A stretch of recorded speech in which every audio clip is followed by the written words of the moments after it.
Yeah, hello.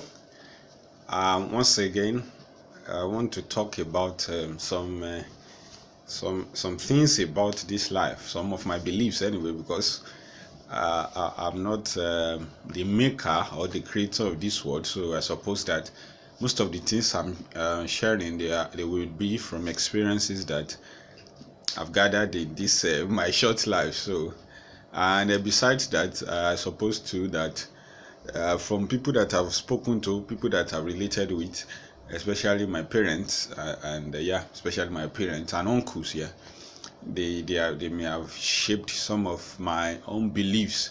I want to talk about moving on, like moving on, like how do we live? Yeah, suppose live. How do we drop something behind and move forward? How do you move on? So yeah, I suppose that for the first place, before you talk about moving on, it means that you have something before which you lost, or maybe you didn't lose it. Maybe you just decide to leave it. So you have something which you left, and then you want to move on to a new thing, to something new. So it can be in the form of in so many forms. In the first place, let's say we have somebody who wrote an exam and then didn't do well. How do you move on? Now, there are some exams that you have to retake, but there are some exams that you can do without.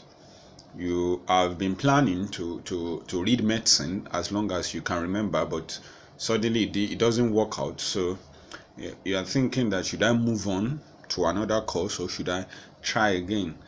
You have been trying to win the hand of someone. Maybe I wanted to say lady before, but in this desperate world now, I know that it's not a one-way traffic anymore. We still have ladies now that also try to, you know, um, follow the steps of Ruth in the Bible and take the first step. So anyway, you have somebody that you are trying to get, and then you change your mind, or the person changed your mind. That is, the person changed his own attitude. And I suppose that once attitude or character changes, our love for people also most times they change. So we move on. That's just it. Or somebody broke your heart and leave you in shatters, but you pick up after you might cry, and then you move on. So moving on. It abounds in so many times of our life. You have tried all your life to get to a goal. Maybe you want to make it as a musician, so you upload snippets of music every now and then on social media, because people have told you that you are good at music, and then you sing from here to there. You try to make a living out of it. You have finished school, but you try to make a living out of music. You want to drop your certificate to do something. It may not be music, it may be drawing, it may be writing, it may be whatever. How do you leave it behind? Maybe because you see that it's not advantageous. How do you move on? All right. You have been trying to go to get out of the country for studies or just for a better life, and then you've tried and tried and tried, and this the third year maybe, and you are seeing that it's not forthcoming, and then it doesn't seem as if you would be getting it. So instead of waiting to continue to spend your time and money, resources to try to get it, when should you blow the final whistle and move on? Moving on.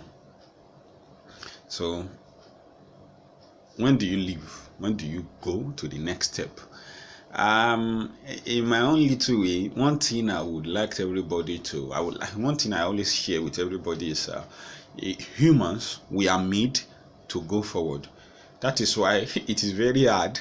If you have been in that situation before, you will also agree with me that it's very hard for you to stick to one position like this, to wait in one space, not to move on, not to move backward. I mean, I'm talking about physically, your body to be in a space to stand. In fact, it's a punishment. When we were in younger years in school, it was a punishment to just stand up and then stand.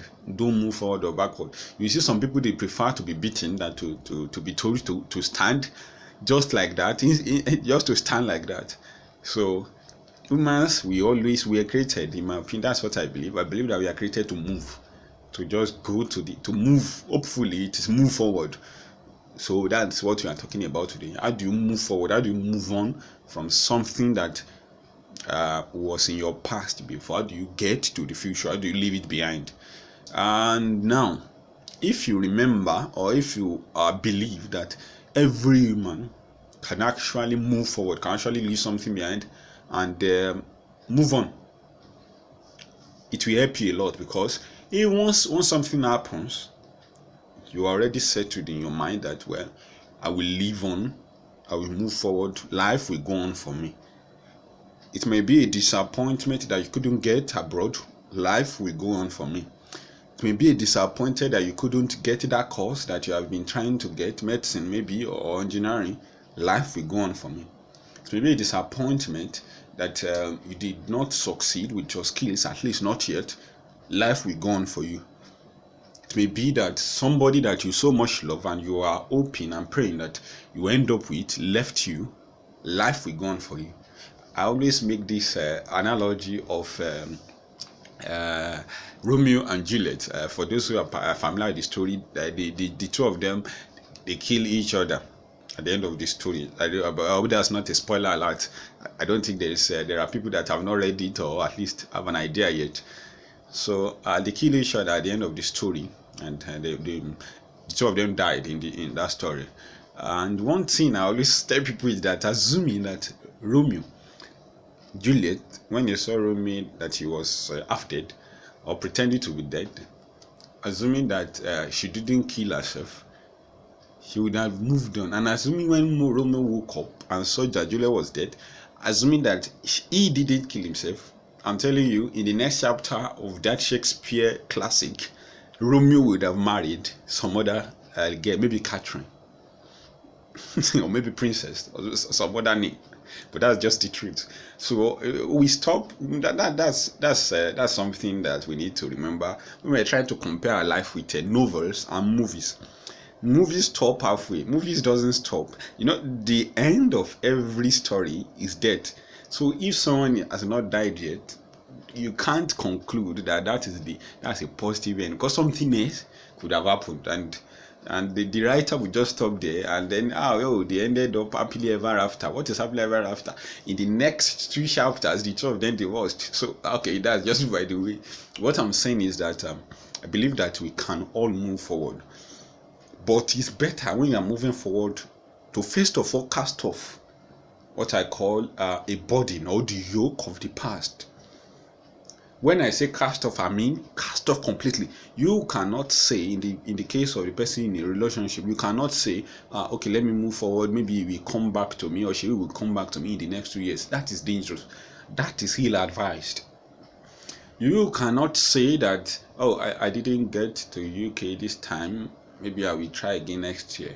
Okay, you want to move on, you have to stick with being in this present country, and you have to try as much as possible to be satisfied with it, because until you try to engineer your mind to move forward, your own body and your own sense and you as a person will not move forward. So until you have closed that chapter, that okay, I haven't gotten this medicine this year, for these 4 years I'm going to study this course, and then we see what we can do. Close your mind first. The person who is trying to make it through his skills or talent. Okay, I'm going to pause now. I'm going to pause this skill now, this pursuit of my talent in order to make money. I'm going to try to get a job and get richer, and then maybe in the next 10 years, give yourself some time, I will come back. You have to close some doors before you try to open others. That's just it. And in relationship, it's even more clear cut. You cannot still have somebody in your mind and then be thinking that a new person will come. It doesn't work that way. Why? You will not be committed to that new course, because you are expecting, even if it is just 5% expectation, you are expecting that the past should catch up with you. In that case, to go to the future will be difficult, because you are still hoping that I hope the past comes back, comes back to me. Even if you don't say it verbally, the fact is this: once your expectation is tied to it, for you to move forward will be getting harder and harder as time goes on. So it's better to close the door of the past when you are moving on. And when you are moving on, please, the first step, which is what I'm pointing my attention to today, is that you have to close the door of the past, and then you'll be able to move forward. So please, what I want to leave you with is that you should move on. I suppose if your life is so dandy and perfect, please don't move on. Just stay in that cubicle that where you are. That's fantastic. That's great to maintain that lifestyle. But if not, if you have come to the end of yourself, I'm not saying giving up, I'm saying moving on. I suppose there are two different things if you want to come to the elements. So yeah, that's it for today. Subscribe, like, or comment. My name is Victor James Wahab. Thank you very much. Let's move on.